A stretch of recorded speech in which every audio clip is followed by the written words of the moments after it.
മലയാള സിനിമയുടെ ആ ശനിദശ കഴിഞ്ഞു എന്നാണ് തോന്നുന്നത്.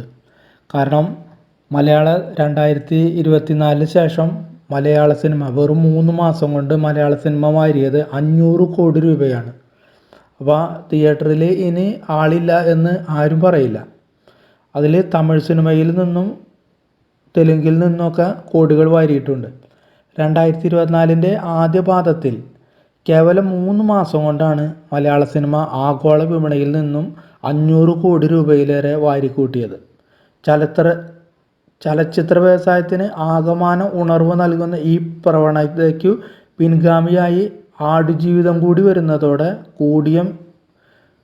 കോടികൾ ഇനിയും കിലുങ്ങും. പൃഥ്വിരാജിൻ്റെ ലൈഫ് ടൈം ബെസ്റ്റ് എന്ന് തന്നെ വിശേഷിപ്പിക്കുന്ന ആടുജീവിതം മലയാളത്തിൽ പുതുചരിത്രം കുറിക്കുമെന്ന് കരുതപ്പെടുന്നു. കോവിഡ് കാലത്തിന് മുൻപ് തുടങ്ങിയ മാന്ദ്യം കോവിഡിൽ മൂർധന്യാവസ്ഥയിലെത്തുകയും സിനിമാ കാഴ്ച OTT പ്ലാറ്റ്ഫോമുകളിലേക്ക് ചുരുങ്ങുകയും ചെയ്തപ്പോൾ തിയേറ്ററുകൾ ഇനി പഴങ്കഥയാവുമെന്ന് പലരും പ്രവചിച്ചു. പല സിനിമകളും കല്യാണ മണ്ഡപങ്ങളായി പരിവർത്തിച്ചു.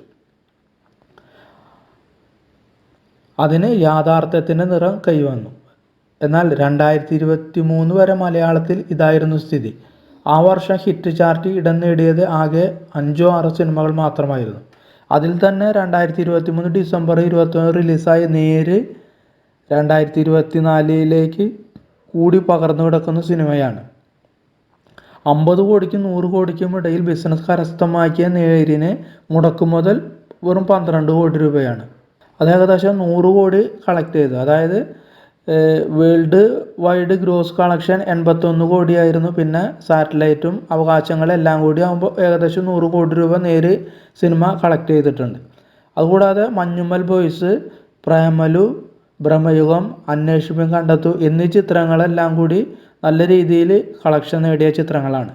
വാലിബൻ വന്നു ആദ്യ ദിവസം തന്നെ 5 കോടി നേടി. പിന്നെ മൗത്ത് പബ്ലിസിറ്റി ഒക്കെ മോശമായതുകൊണ്ട് ആ സിനിമ അതിനുശേഷം ഒരു ചലനം ഉണ്ടാക്കാനായിട്ട് സാധിച്ചിട്ടില്ല. പക്ഷേ ഓസ്ലർ വന്നു, അത് ഏകദേശം 40 കോടിയിലധികം രൂപയാണ് വാരിക്കൂട്ടിയത്. പിന്നാലെ അന്വേഷിപ്പും കണ്ടെത്തും, ബ്രഹ്മയുഗം, പ്രേമലു, മഞ്ഞുമ്മൽ ബോയ്സ് എന്നീ സിനിമകളെല്ലാം നല്ല രീതിയിൽ ഹിറ്റായി. അതിൽ മഞ്ഞുമ്മൽ ബോയ്സ് ചരിത്രത്തിലെ അത്യപൂർവതകളിൽ ഒന്നായി മാറി. ആഗോള വിപണിയിൽ നിന്ന് പടം വാരിക്കൂട്ടിയത് 200 കോടിയിലധികം രൂപയാണ്.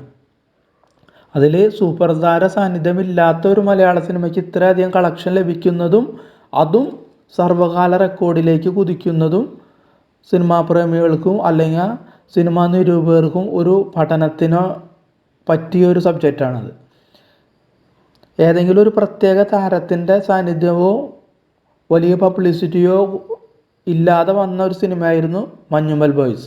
അതിൽ നമ്മൾ നോക്കേണ്ടത് മഞ്ഞുമ്മൽ ബോയ്സും പ്രേമലുവും നമ്മുടെ മലയാളം വിട്ടിട്ട് മറ്റു ഭാഷകളിലും നല്ല രീതിയിൽ പണം വാരിക്കൂട്ടിയ ചിത്രങ്ങളാണ്.